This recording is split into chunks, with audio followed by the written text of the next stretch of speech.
Salut et bienvenue dans La Poutre, l'émission où on essaye de faire un studio de jeux vidéo au Japon en partant de zéro.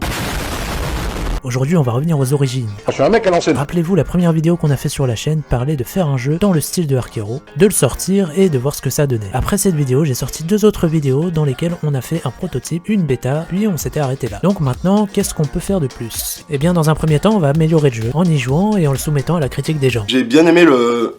Bah rien en fait. Puis après ça, on va laisser un peu le temps passer pour voir comment ça évolue. Transition. Bon, du coup ça évolue pas vite. On a eu 234 téléchargements et généré... $0.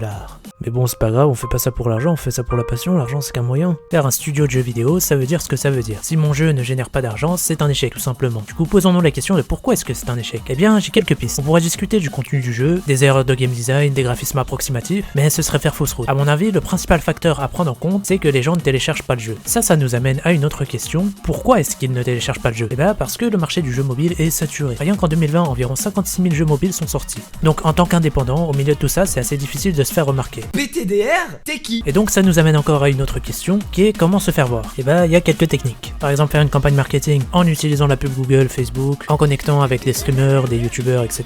Mais c'est pas possible dans notre cas vu qu'on n'a pas de thunes. Une autre solution pour faire voir son jeu, ça pourrait être de faire un jeu tellement bien que ça devienne connu grâce au bouche à oreille. Cliquez.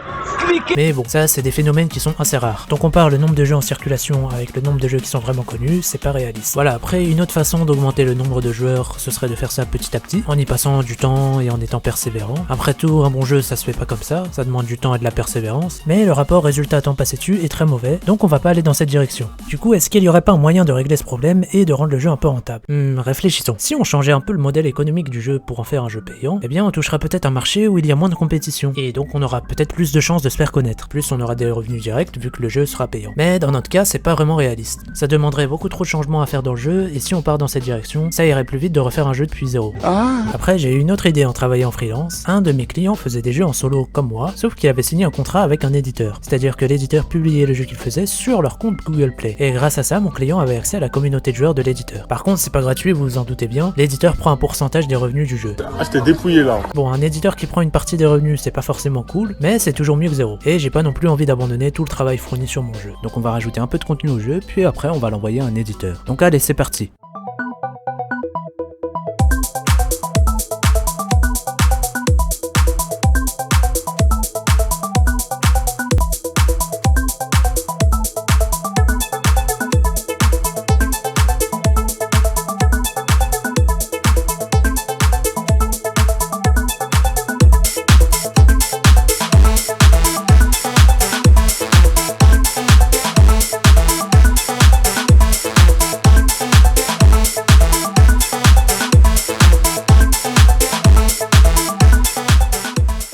Bon, du coup, j'ai rajouté plein de trucs. Déjà, lorsque le joueur meurt et regarde une pub, j'ai envie de le récompenser. Donc j'ai fait en sorte que dès qu'il appuie sur le bouton regarder une pub, il active un mode invincible pendant une durée déterminée. Ensuite, j'ai rajouté 2 armes, un katana et un rayon laser. D'ailleurs, le code du rayon laser, c'est ChatGPT qui me l'a fait. C'est génial ce truc, ça fait le boulot à ma place, c'est génial. Ou inquiétant, je sais pas. Après, j'ai aussi rajouté un niveau qui est inspiré du Japon. Préparez-vous parce qu'on va partir en full branlette intellectuelle. Donc on va mettre du vert et des pétales de cerisier, bien évidemment, parce que c'est le Japon. Après, on va rajouter des yeux partout dans le niveau, représentant la société qui te regarde en permanence. Voilà, métaphore de la société japonaise, c'est excellent. L'artiste. On va faire un boss qui s'appelle Pamafaute-san, qui s'enfuit lorsque vous vous approchez de lui et qui envoie les autres se battre à sa place. On a là bien évidemment une métaphore du japonais moyen qui a peur de faire des erreurs et de prendre des responsabilités. Tellement subversif, incroyable. C'est une véritable critique de la société. Et le boss final du Japon, c'est Ne change jamais San, encore une métaphore de la société parce que je suis un artiste. Ce boss représente bien évidemment les Japonais qui font des trucs qui marchent pas et qui s'entêtent à ne pas changer parce qu'ils ont toujours fait comme ça et qu'ils ont peur du changement. Fine analyse de la société, je bouleverse l'ordre établi avec mon jeu. Quelqu'un qui dépeint la société comme un sociologue. Ah oui, et j'ai renommé le jeu aussi en Low Budget Hero, parce que je trouve ça plus marrant comme titre, puis parce qu'il n'y a pas de budget. Ouais, c'est marrant. Voilà, maintenant on n'a plus qu'à trouver des éditeurs et à leur envoyer le jeu avec mon meilleur mail écrit par ChatGPT. Bon, sur la vingtaine d'éditeurs à qui j'ai envoyé un mail, et bah il y en a qu'un qui m'a répondu.